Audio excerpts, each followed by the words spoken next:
Hola chicos y chicas, hola a todos.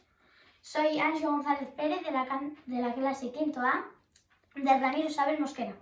Hoy voy a hacer este experimento que se llama espumosa poción polvogeante y para ello se va a necesitar bicarbonato sódico.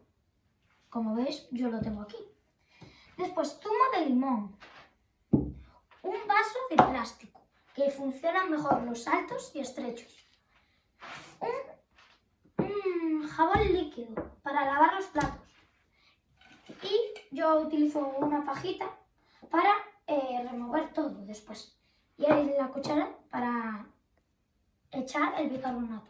También se puede utilizar colorante alimentario, pero es opcional, entonces yo no quiero echarlo, porque no me gusta que quede así con colores, por eso se le echa, pero no quiero. Así que vamos a empezar.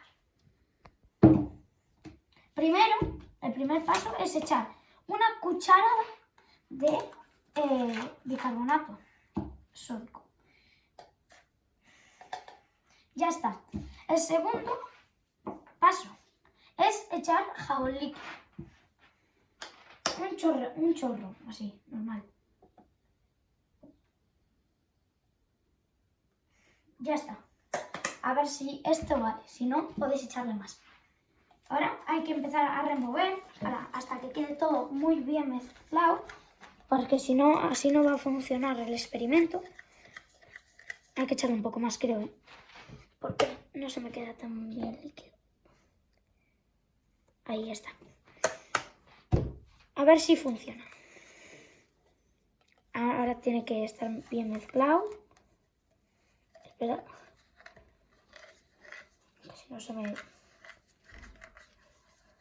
Ahora se podría echar el colorante alimentario, pero los que quieran echarlo pueden echarlo.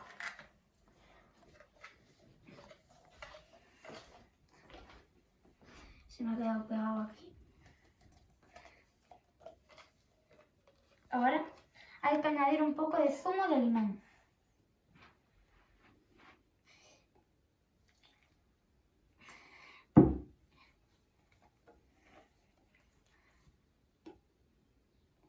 Así. Y ahora tiene que salir muchísima espuma desbordando todo.